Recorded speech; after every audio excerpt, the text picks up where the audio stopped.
Welcome to the Deep Dive. Today we're sharing three really gripping real-life accounts. They pull back the curtain on something genuinely chilling.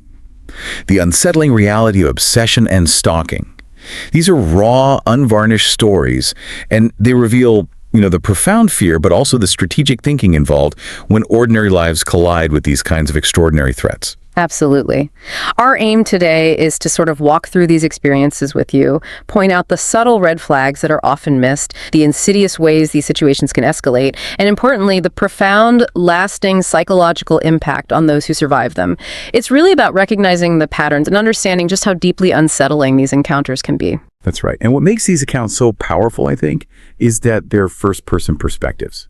They offer these incredibly vivid personal windows into terror, and they really help us grasp the true nature of these dangers. Okay, let's unpack these narratives. So our first story, it takes us back to the summer of 1996. We're in a quiet Swedish university town. Our narrator was just 15 years old at the time, living with her dad. She describes herself as, pretty well behaved, not really into parties, had a crush on a shy boy, a typical unassuming teenage life, really. But then small, unsettling things started happening. Notes began appearing in her bicycle basket. And they weren't just like silly teasing. They had phrases like, "I liked your style, baby," and "growing into a womb before my eyes." And initially, she just dismissed them, thought it was some gang of idiots messing around. She even wore her new clothes more often, kind of defiantly. But then things escalated beyond notes. One morning, she noticed footprints in the flower beds right under her windows, like someone had trampled the flowers. Her dad, who owned a small business, his mind immediately went to someone casing the house for a break-in. He really stressed she needed to use the alarm whenever she was alone, and this wasn't totally out of the blue. Small, insignificant things had gone missing before, but they'd always just put it down to her being forgetful or things getting misplaced. Well, what's particularly unnerving here, I think, is how these seemingly minor incidents, the notes, then the footprints, they really illustrate a classic pattern. It's boundary testing. It's typical for individuals developing obsessions. It's not just things escalating. It's more like a systematic probing of her routine, her environment. And these acts often feel ambiguous enough, right? So you rationalize them away. Oh, it's a prank, just a mistake. But for the stalker, each unchallenged boundary is basically an invitation to push further. It turns the seemingly innocuous into a clear precursor to something much worse. Exactly. So fast forward a bit. Her dad, being a successful business owner, he planned this big 10-year anniversary trip for his employees to North Korea, actually. She was used to him traveling, though, and she felt okay because Mr. W and his wife, neighbors just a few houses down, they always checked in on her. They were a known quantity, someone she trusted. Then came this particular Saturday. She got home very late on her bike after watching a movie with a friend. The second she stepped inside, she felt this strange draft, like had she left a window open. But then, the really chilling part, the alarm was off, and she knew. She knew she'd set it as she walked through the quiet house towards the living room. That's when she saw him, Mr. W, her trusted neighbor, just standing there in the middle of the room. His whole demeanor was just off. He reeked of alcohol. And even though he tried to be casual, saying, "Hi there, kiddo, did I scare you? I just came to check on you." It was well past 1 a.m. She was shaking. And not just from the cold, even though it was summer. She described his eyes like someone else was behind his eyes. This wasn't the friendly Mr. W she'd known forever. That description, someone else behind his eyes, that's incredibly chilling. It speaks to that profound shift in perception, recognizing danger in the familiar. Absolutely. And his behavior quickly turned predatory. He offered her wine. She refused, but he just dismissed it. "Oh, you're almost a grown woman now. You can do as you wish." Poured it into a dirty glass. He kept commenting on her beauty, her clothes, saying they were like an open invitation for men. Kept insisting, "I'm a nice person, don't you think? I'll be good to you. You can trust me. I'll be real gentle." When she tried to back away towards the front door, he stopped her, grabbed her arm, pulled her close. "Don't be like that," he said. "No one likes to tease." Then he laughed. "Want to play, huh? I can play." And he started shaking her. She realized he was much stronger than she thought. And it was at that terrifying point, she says, "Someone else hijacked my brain." She actually heard herself say, "Yeah, I like to play." She has no conscious memory of deciding to say it. He smiled, started touching her hair. He started dragging her towards the bedroom. And she, feigning eagerness, though she had no clue how to act like that, she just blurted out, "You've got to lock the front door and turn on the alarm." And he actually agreed. Said, "Okay, don't move," and went to do it. Wow, that moment, her presence of mind, it's truly remarkable. It really highlights something we sometimes see, maybe call it cognitive restructuring under duress. The brain, facing this overwhelming threat, it bypasses the normal emotional panic, right? And it shifts into this mode of immediate survival logic. It's not just pure instinct, it's strategic, almost detached problem solving. It shows how the mind can carve out an escape route when none seems obvious. Incredible. She was on her feet instantly, slammed the bedroom door shut, locked it from the inside. But then a snag. He hadn't dragged her to her bedroom. He dragged her into her dad's room. Her own room had a window onto the garage roof of possible escape. This room, no escape route like that. But it did have a phone. But in her shock, extreme fear, she couldn't remember the emergency number, like blanked. The only number she could think of was her dad's work phone. Miraculously, her dad answered almost immediately, while Mr. W was furiously trying to pry open the door with a screwdriver, shouting these awful threats about gutting her like a fish. Her dad was simultaneously calling the police on another line, but he stayed on the phone with her the whole time. He also called another neighbor, Mr. K. Apparently, Mr. K was a military veteran known for his, let's say, firm hospitality towards intruders. Mr. K actually arrived before the police. Suddenly, she heard these awful sounds of fighting right outside her door. Terrifying, visceral sounds. She had no idea who was winning. Mr. K was older, but fit. But what if Mr. W had a weapon? She just stayed locked in the room, feeling almost unable to move, like her mind had totally separated from her body. Stayed like that until the police finally arrived. This story just powerfully illustrates the critical role of what you might call social vigilance networks. It's a stark contrast, isn't it? While Mr. W exploited that established trust, the swift, coordinated action of her father and the, decisive intervention of Mr. K were literally lifelines. It really underscores that while we focus a lot on self-preservation, having a responsive community, people who can act decisively, is just paramount. And it also forces you to reevaluate how well you really know the people around you. Absolutely. The impact on her has been profound. She still struggles with trust issues, understandably. But here's another chilling detail that came out years later. She spoke to Mr. W's wife, who had divorced him by then. And the wife revealed she'd never had children with him specifically because she had this deep-seated fear that they wouldn't have been safe in their own home with him. Mr. W is deceased now, but wow, just a harrowing story of betrayed trust and darkness hidden in plain sight. Okay, our next account shifts gears a bit. It moves from that betrayal of trust to a different kind of insidious invasion. This story happened to the narrator's godmother way back in the 1970s. She was probably around 16 or 17 at the time. It started simply enough. Phone rings. Her mom answers it, gets this puzzled, sort of amused look on her face. When asked, she just laughed it off, said someone was playing music over the phone. Probably just a wrong number, you know. But then, a few days later, the godmother's home alone. Phone rings again. She picks it up. And this time, a very specific song starts playing. Hello, It's Me by Todd Rundgren.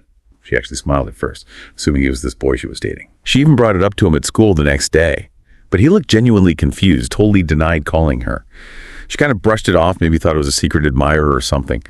But the pattern quickly became undeniable. The calls kept coming, like 5 times a day, always playing that exact same song. Her initial amusement, gone. Turned to annoyance and then pretty quickly to a genuine sense of being freaked out. The relentlessness just started to erode her peace of mind. The phone, usually a connection, became this source of dread.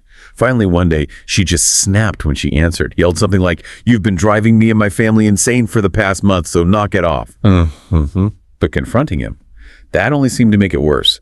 Now the call started coming in at 1 a.m. Yeah, this narrative really reveals a common psychological tactic in stalking. It's the use of a seemingly innocuous, maybe even romanticized element, like a specific song. They use it to create this profound sense of, intimate intrusion. The stalker leverages this personal connection, turning something innocent into a tool of control and fear. And what's particularly insidious is how the victim's attempts to regain control, like confronting the caller, they often backfire. It just reinforces the stalker's sense of power and usually escalates their behavior. Right.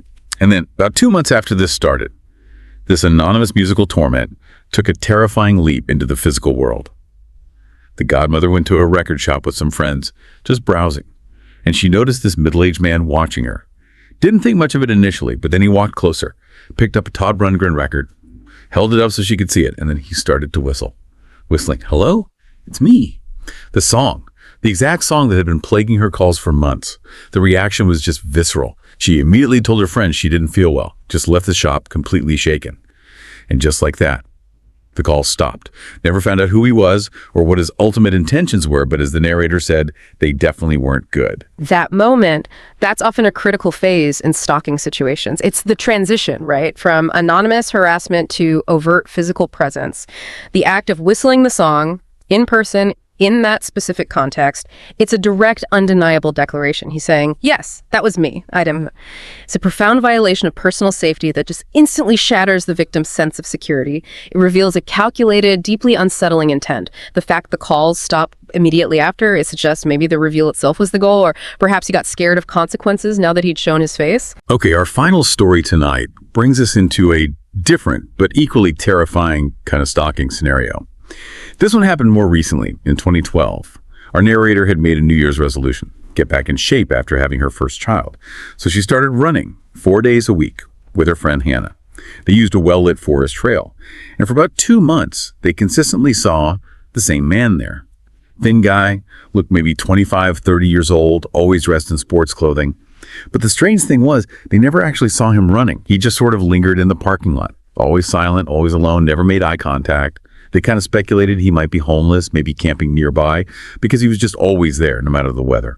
They felt this weird mix of pity for him, but also this unshakable hesitation. They wanted to be empathetic, right? But something about him, she couldn't quite put her finger on it. It just wasn't completely right. So they never approached him. Yeah, and this situation illustrates a really crucial, often dangerous disconnect. It's between our empathy and our instinctive threat assessment. Our rational minds, they try to be compassionate, try to normalize unusual behavior. Maybe he's homeless, maybe he's waiting for someone, like you said. But our primal instincts, that gut feeling, they're often much more attuned to subtle deviations from normal social cues, like the lack of eye contact or the strange, persistent loitering without any clear purpose.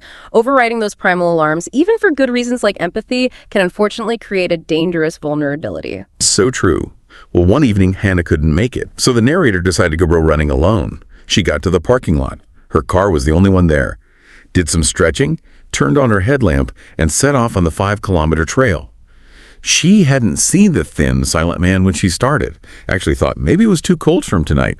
Autumn was setting in, temps near freezing. But he must have been there, hiding somewhere in the shadows. Because when she reached the top of the first really steep hill, she heard heavy breathing right behind her. She looked over her shoulder, and it was him. And he was running like a man possessed, in regular shoes, not running shoes, with his strange, stiff, almost robotic arm movement. And for the very first time, he looked her straight in the eyes, and they were, as she described them, the eyes of a predatory animal. It made her heart freeze. He'd never actually done anything harmful before, not that she knew, but that look alone told her she was in grave danger. She immediately just bolted, started running faster, adrenaline pumping like crazy, hearing his labored breathing getting even more strained behind her. Instinctively, she ripped off her necklace and threw it on the ground. This desperate thought flashed through her mind. I must leave a trace if he takes me. Something must be left behind. She tried to scream, but found she couldn't get air to scream and keep running at that pace. She just thought of her little 15-month-old daughter and ran until she said she could taste blood. He was still maybe 100 meters back. She just knew that fumbling with her car keys in the parking lot would be fatal. She'd be completely exposed. So, at a sharp turn in the trail, she made this split-second desperate decision. She veered sharply off the path, straight into the pitch-dark woods, ran maybe 10 meters in, then dropped flat onto her stomach, hands scrabbling in the dirt for a rock, anything to defend herself. And then she instantly realized her bright running clothes, the reflective strips, the neon colors. They made her terrifyingly visible even in the dark woods. Wow. I mean, this is such a powerful example of adaptive survival strategy under extreme duress. Instead of just continuing that flight response, which clearly wasn't going to be enough, she shifted. She shifted to a calculated evasion technique, using the environment, the darkness, to try and disappear. That shows incredible capacity for quick, strategic thinking when faced with an immediate, life-threatening situation. Absolutely terrifying. She heard him reach the turn in the path, and mercifully he kept running past. Didn't see her go off. Slowly, silently, she started crawling further into the darkness. But then her heart just sank. She heard rapid footsteps coming back along the trail. He'd realized she must have gone off the path. He stopped right near where she'd gone in. She stopped moving completely, held her breath. After what felt like forever, she heard him say something, mutter something in a language she didn't recognize. And then he walked off. She still didn't move. She was terrified he'd just be waiting for her near her car. So she decided to keep going deeper into the woods, figuring she'd eventually hit the main road further down. And then the trail lights suddenly shut off. Time system, probably. At first, the darkness felt like a comfort, a protective cloak. But then, just moments later, they flickered back on. And this created a whole new terror. Was it another runner starting out, meaning maybe help was nearby? Or is he still out there looking for her? Or worse, maybe getting ready to prey on someone else? She decided not to wait and find out. Just kept pushing towards the main road, stumbling, falling in the dark, getting soaked, getting colder. After what felt like a lifetime, she saw the 10-kilometer trail marker ahead and knew she was close to the main road. When she finally stumbled out onto the road, she said she must have looked like she'd been in a horrible accident. Covered in mud, blood from small cuts, clothes torn, face just petrified with fear. A passing car, a family inside, actually stopped. The driver, a man maybe in his 40s with 2 kids in the back, spent like 10 minutes just trying to understand what she was saying through her sobs. He offered her a lift back to the parking lot, but she refused, just pleaded, "No, please, just take me home instead." When she got home, her husband, understandably, insisted on going back to the parking lot immediately to get the car and call the police. When he returned, the driver's side window of her car was smashed. Her phone, which she left in the car, was gone. And chillingly, the small photo of her 15-month-old daughter that she kept hanging from her rearview mirror, that was gone too. She still doesn't know what he wanted, why he chased her. But that look in his eyes left absolutely no doubt he had terrible intentions. And that discovery, the missing items, particularly the daughter's photo and the broken window, it really suggests a level of premeditation. And symbolic targeting. It goes far beyond just a random chase or attack. This points towards a more deeply entrenched obsession, maybe a desire for a trophy or some kind of symbolic possession of a piece of the victim's personal life. It really underscores that stalking isn't just about the physical pursuit. It's a profound psychological invasion, even when the victim isn't physically present. So after hearing these incredibly intense, powerful stories, what can we really take away from them? Well, what becomes starkly clear, I think, is that consistent pattern of escalation. It often starts with subtle signs, unwanted attention, things easily dismissed, but it can move towards direct, terrifying confrontations. We've seen the profound violation of trust, whether it's from someone you know, like a neighbor, or from an anonymous presence that suddenly materializes.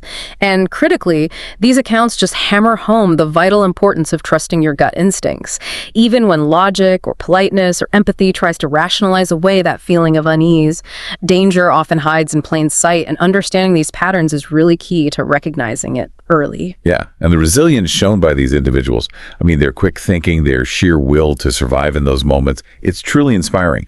But it also serves as this urgent reminder, doesn't it? The need for awareness, to listen to that small nagging voice in your head, and maybe to always consider having some kind of plan, even for the unthinkable. Exactly. And these stories, I think, they leave us with a crucial question to really ponder.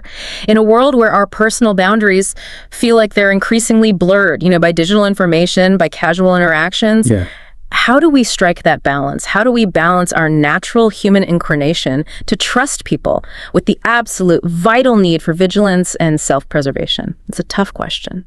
It really is. Thank you for joining us on this deep dive into these very unsettling accounts.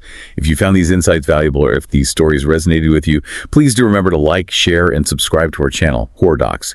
We explore more deep dives into the shadows of human experience there. We'll be back soon with another story. Thanks for listening.